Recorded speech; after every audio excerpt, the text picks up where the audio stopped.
Okay, we left off. We're on page 260.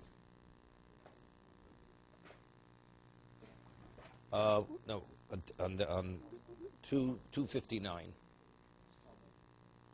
But it's 260 in the Ramah. 260 in the Ramah.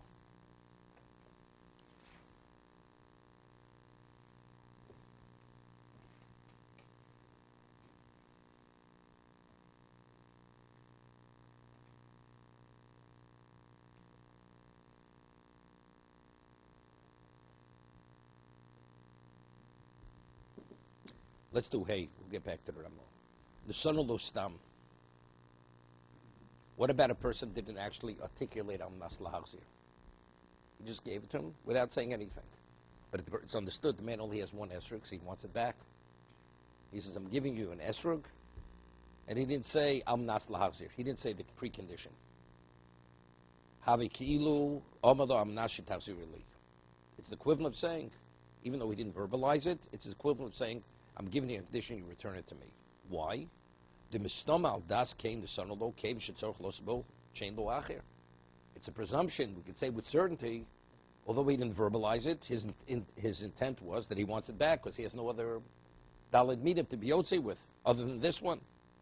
Vim halo zero, and therefore, since it's as if he articulated the condition, lo yotzo. Therefore, the one who originally took it is not yotze because it was am las lachzir. Hagov etzorach lachzor litno lebolov b'matono kedei sheyeh shel bolov v'yetzubo. Now, this Ramah, this Mishna Berura on this, and he says that when he gives it back, he gave it to him as a matona. So what's a matona? It's fully his. The recipient, it was transferred fully into his domain. So when he gives it back, how does he have to give it back? Not I'm lending it back to you. He's transferring it back. Because the Mishna Berura goes to explain, because if he doesn't, then he's not meeting the original condition. I'm only giving it to you on the condition you give it back, meaning it's fully mine. What happens if he gives it back physically, but he doesn't release it back to him? So then what? Then the original giving was never a given. Because the original transfer was conditional that he gives it back. Just like when he gave it to him, he didn't have to say it to the stomach. He gave it that way. When he gave it back, it's also the stomach. He gave it back the right way. Otherwise, No, we're saying if he didn't. same way. No. When he gives it back, that's the same gift that he got. But if he doesn't, look, when you give something, it's understood that's what you meant. When you take something, how many people, when they borrow something, they forget to give it back? Right? So, yeah, but how do you give it back? I gave it back, but you didn't give it back the way I said you should give it back. So the answer is, if you don't give it back the way I said you should give it back, then initially you were never yotze, because that means initially I never gave it to you. So that's what he's saying. The tzorach lauz litnu lebolov v'maton, that has to be his mindset. If it's not, then he's not yotze. K'dei sheyeh shel bolov v'yetzubo. Let's see the Mishna Berura before we continue the mechaber. No son lo stam. Kev rotz loma behechi she'en lo rak esrog gezeh. He only has one esrog. Afil noslo b'stam gamkim umdun de mukachu. It's something. It's an obvious presumption. Shlo kivin lita lo lechalutin. He didn't give it to him unconditionally. El amnashi aslo was on the condition he returns it. Va'afilim bo sayom kvar yotze ba'atzmo v'utzorech lo rak l'shar yimei achag. He was yotze to doraisa. First he was yotze to doraisa. U'shayom alo yoch lotzis b'shol. Yeah, he's bringing up a good point. The first day you must own it. The subsequent days you could even be yotze with a borrowed. So let's say he doesn't give it back. He doesn't release it fully to him, and he gives it back as what? As a lent. He's lending it to the original owner. Right? So if you're saying the only reason why you want it back because you need to be yotze, you could be yotze with a borrowed one.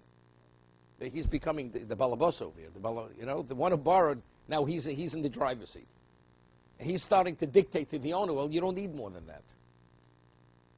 Right? Afilim bosa yom kvar yotze ba'vutzorach ub'shar yom al yochel yotze b'shol mikol mokom amdinan daito.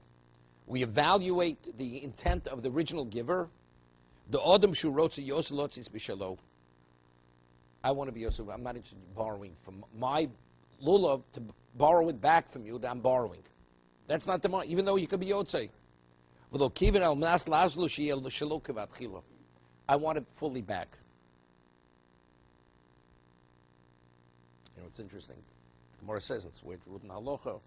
Nechle linish levin mitzvah b'mona. You come to shul, you don't have a pair of tefillin. You need a talus. Even without asking permission from the owner, you can use the talus and tefillin. Because we can say with certainty that the owner, he wants that his object should be used for a mitzvah. So if you could assist somebody to do a mitzvah, and he's the beneficiary, the one who owns it, because his object is being used for a mitzvah. Why not? What happens if the person borrows it, doesn't put it back the way he should, doesn't rewrap the tefillin the way they were originally wrapped, doesn't fold the talus, just takes it, stuffs it back into the bag? Well, I'm in a rush this morning, you know. The halacha is he's a thief. He's a ganav. That's the halacha. You understand? I'm happy you should use it. But you know something? Put it back the way you found it. That's the way, even though you don't need a matana maslahsa there, right? You could be yotze with borrowed tefillin, right? And talis, you can only be yotze if you can say a brach only if you own the talis. Use it without permission. I never want you, on that, if that's the way you return it, I never give you permission to use it. The Gemara says, the reason why you're permitted to use it without permission, we hold shoshel medaz gazlan. Use something without permission, you're a thief. You're not permitted. I need a rake. You go into somebody's backyard, you borrow his rake without asking permission. Even if he returns it, he's a thief. You never were permitted to take the rake. But it's within the context of a mitzvah, like tefillin, tzitzis, whatever it may be, we said there's a presumption the person is agreeable to that. But that's agreeable if you put it back the way you found it. Not the man doesn't want it. So it's like borrowing something without permission. So you're a thief, right?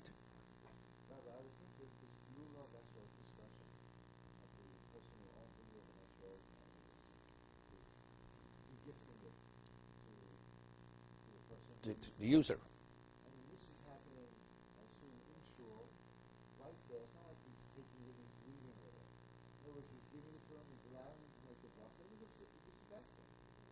Right? I mean, this is not like, I mean, he may do it multiple times if he don't have. Right? I mean, this is Correct. right? So it's a good on the spot. Right? Where are you going Therefore with what? Therefore. I'm giving it to you, where are you going with it? You have to give it back to me because I'm standing right next to you.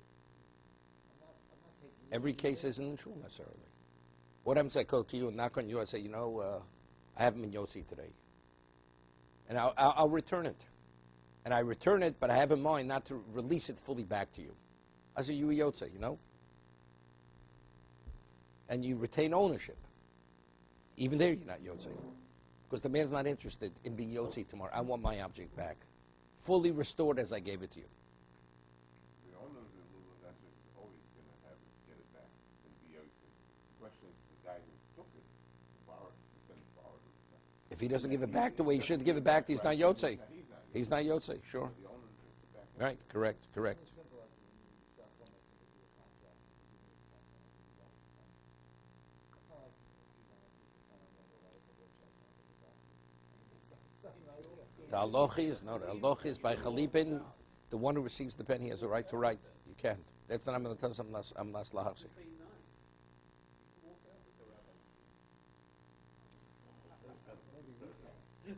That's why I use it from the bank. You know, the pens they give you for free.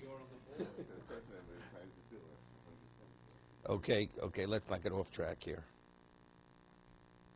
Just sign the check. We'll talk about the pen. Okay.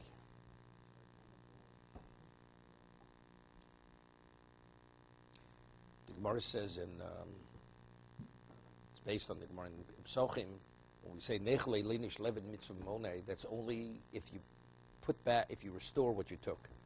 What about a person, you have to give money to the poor? Person says, you don't have any money, and somebody has, and you take somebody else's money, and you give it tzedakah. Right? Nechle linish levin mitzvah monei. Right? A person, you know, he wants, his money should be used for a mitzvah. So the Gemara says that's only where you restore what you took. But if afterwards the man is not going to find what he had, the person not agreeable to this, even though you're using his money for a mitzvah. Okay? It has to do with bedikas chametz. Okay? So there's a famous, I say it's famous if you know about it.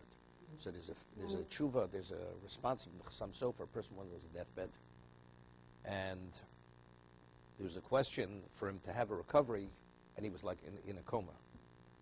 Could you take his money to give it to tzedakah, that in the schus of the tzedakah he will recover? Yes, over there, you say, Nechleinish, Levin Mitzvah B'Mamonei. Right? So the Chassam Sofer says, but over here, you're giving away the money. See, it says over here, what is the question? If he dies, the money's not worth anything. So if this is the only chance he could recover, we could say with definiteness, there's no question he definitely would want the money should be given away. That he should have the schus, that in merit of the tzedakah, he should have a recovery. That's what the Chassam Sofer writes. So it's not even a question. I'm not sure to what degree. Otherwise, he has nothing to leave his children. They take all the money. Yeah, but if it's a question of recovery, it could be. I mean, I'm sure there's a happy meeting him. B'tzorch lavsli no lo koi akol hanishka leil gam b'siv dalit tam dechoshenos lo arehu shelo legamri vam nas lavsli to kamer hu kemo shomer am nash tavsli v'titli b'matono.